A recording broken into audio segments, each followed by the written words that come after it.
नमस्कार दर्शकों, आपका बहुत बहुत स्वागत है हमारे YouTube चैनल पर। आज से तकरीबन पहले की मैं बात करूं तो आपने देखा होगा कि तमाम तरह के एनजीओ देश प्रदेश में प्रचलित हैं।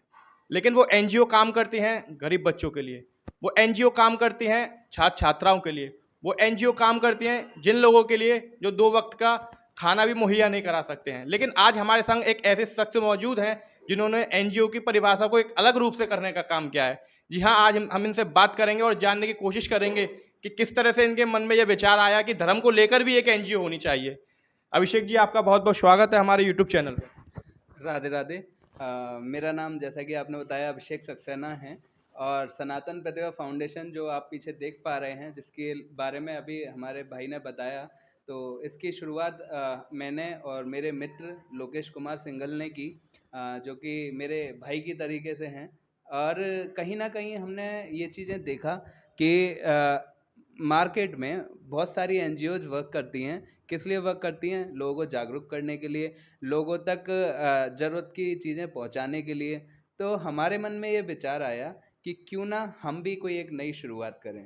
अभिषेक जी, अगर आपके मन में ये विचार क्यों आया कि धर्म को लेकर ही एक एनजीओ चालू करनी चाहिए, और ये विचार आया कहाँ से आपको इतना मोटिवेशन मिला? क्योंकि आजकल आप देख रहे हैं युवाओं को जो धर्म को लेकर किनारे कर लेते हैं। अगर धर्म की बात होती है तो बोल देते हैं हमारे पास समय नहीं है। लेकिन आपकी एक युवा अवस्था है, उसके बाद भी आपने युवाओं के लिए एक ऐसा प्लेटफॉर्म तैयार करा कि वो भी अपने धर्म को पहचाने और जाने। देखिए, जैसा कि आपने बताया कि मेरी युवावस्था है और भगवान श्री कृष्ण से मेरा बहुत अच्छा कनेक्शन है। और इसी कारण से कहीं न कहीं मुझे लगा कि लोगों को सनातन धर्म की जो विशेषताएँ हैं, वो उन तक पहुँचानी चाहिए, विशेषकर आजकल के युवाओं तक। क्योंकि आजकल के जो युवा हैं, वो बहुत ही भ्रमित होते जा रहे हैं। उसका मुख्य कारण है कि ना तो वो हमारे सनातन धर्म की विशेषताओं के बारे में जानते हैं, ना ही आजकल के जो माता-पिता हैं, उनके पास इतना समय है कि वो अपने बच्चों को अच्छे तरीके से संस्कार दे पाएँ। बहुत कम ही माँ-बाप आपको ऐसे मिलेंगे जो कि अच्छे संस्कार अपने बच्चों को दे पाते हैं। उनके पास इतना समय है कि संस्कार के बारे में भी बात कर सकें। वो लोग पढ़ाई के बारे में बात करते हैं, है ना? अच्छी जॉब के बारे में बात करते हैं, अच्छे व्यवसाय के बारे में बात करते हैं। लेकिन बात आती है कि अगर सनातन की, तो सनातन के बारे में बात करने से भी हिचकिचाते हैं। कारण क्या है कि कुछ माँ-बाप के पास तो खुद के पास भी ये ज्ञान नहीं है कि सनातन वास्तव में है क्या? सनातन की विशेषताएँ है क्या?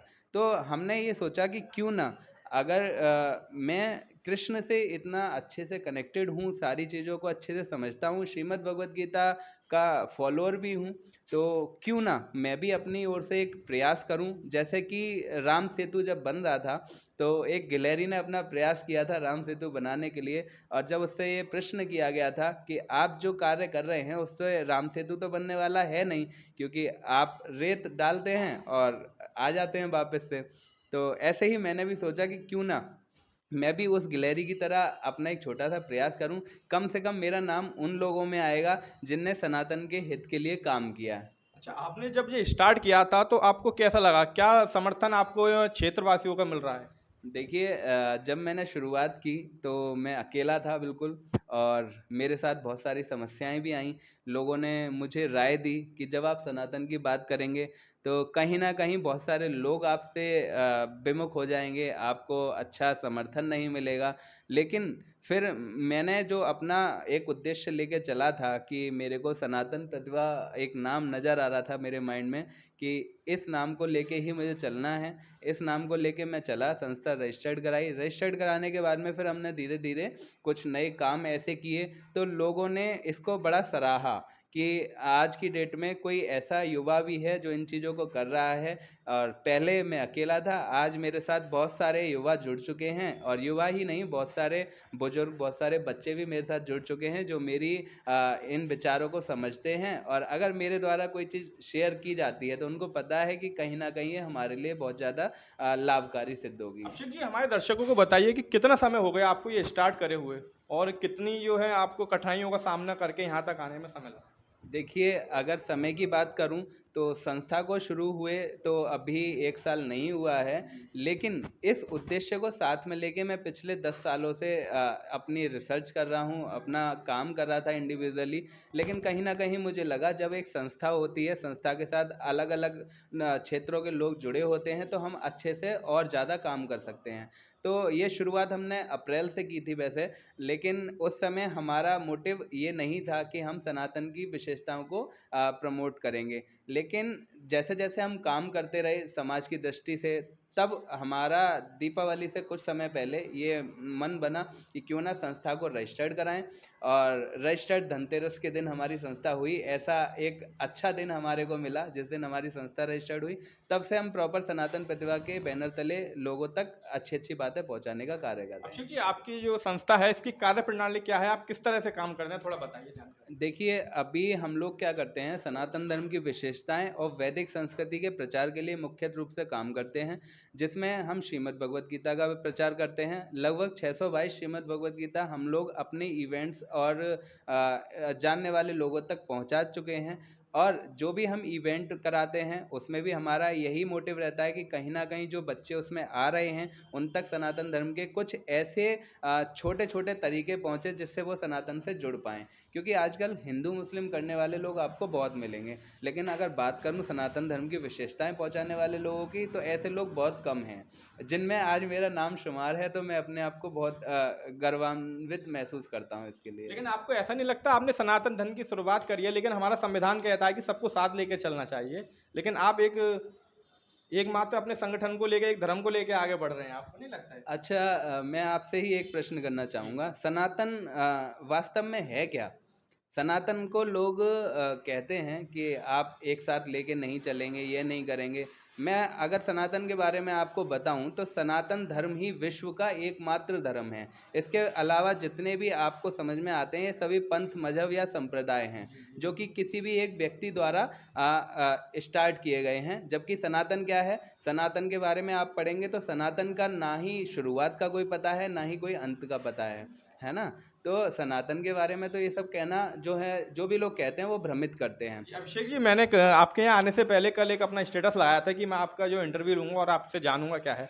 कुछ मेरे पास एक सवाल आया था जिसमें बताया गया है कि उत्तर प्रदेश के अंदर एक बीजेपी की सरकार चल रही है जो हिंदुओं को प्रमोट करती है। तो हो सकता है कि कोई ऐसा प्रोपोगेंडा बनाया हो आपने कि सरकार से फंडिंग लेकर और आप उसको सरकार का प्रचार कर रहे हो, अगर ऐसा था नहीं, कोई? देखिए मैं आपको साफ-साफ बता दूँ, ना ही मेरा किसी मतलब राजनीतिक पार्टी या किसी भी ऐसे संगठन से कोई लेना-देना है। मैं अपना खुद की एक संस्था बना के काम कर रहा हूँ। मेरे अगर पिछले कार्यों को आप देखेंगे तो आपको समझ में आएगा कि कहीं भी उसमें कोई भी राजनीतिक उद्देश्य नहीं है, क्योंकि मैं बच्चों को निःशुल्क शिक्षा उपलब्ध कराने का भी काम करता हूँ। उनको जो बेरोजगार युवक हैं, युवतियाँ हैं, उनको प्रशिक्षण देने का भी हम लोग अपनी संस्था के द्वारा करते हैं। वो भी एक मिनिमम कॉस्ट में, केवल 500 रुपये हम उनसे लेते हैं और 15 दिन की उनको ट्रेनिंग देते हैं। जिस ट्रेनिंग का अगर मैं बात करूं किसी भी राजनीतिक पार्टी से, तो कोई लेना देना नहीं है। हम क्या है, हम जो भी बेरोजगार युवक युवतियां हैं उनको आत्मनिर्भर बना रहे हैं। उसके अलावा बच्चों को संस्कार से जोड़ने का काम कर रहे हैं। जैसे बहुत सारे बच्चों को हम कहते हैं नियमित आप तिलक लगाओ,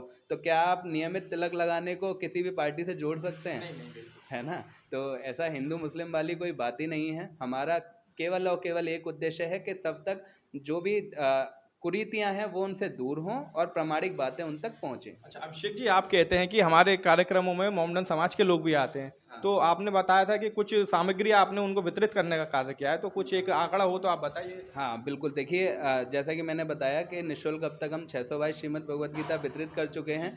हमारे जितने भी प्रोग्राम होते हैं, मैं सच बताऊँ तो मेरे भी बहुत सारे ऐसे साथी हैं जो मुस्लिम हैं, और वो हमारे प्रोग्राम में आते हैं, प्रॉपर सपोर्ट भी करते हैं, है ना? और उनको भी श्रीमद् भगवद गीता हम लोग वितरित करते हैं, और वो भी बड़े सम्मान के साथ, जैसे अपनी कुरान का पाठ करते हैं, ऐसे ही हमारी श्रीमद् भगवद गीता का पाठ करते हैं। क्योंकि मेरा मानना ये है कि श्रीमद् भगवद गीता केवल एक धार्मिक पुस्तक नहीं है, ये एक मार्गदर्शन देने वाली पुस्तक भी है, जिसको यदि आप पढ़ेंगे तो आपके जीवन के प्रत्येक प्रश्न का उत्तर आपको मिलेगा।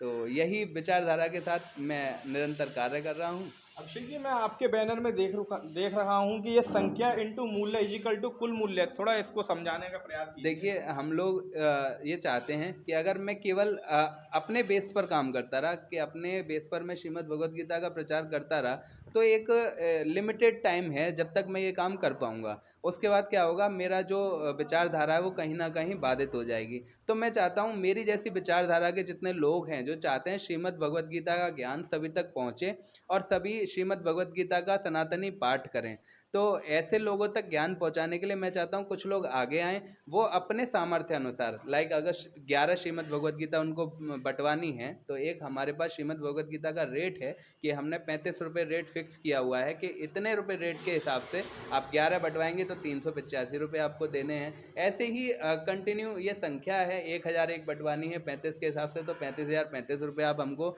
डोनेट कर सकते हैं, जिससे क्या है आपके द्वारा भी हम लोग श्रीमद् भगवत गीता वितरित कर सकते हैं। और जब विचारधारा एक है तो कहीं ना कहीं इससे बहुत सारे लोगों का भला होने वाला है।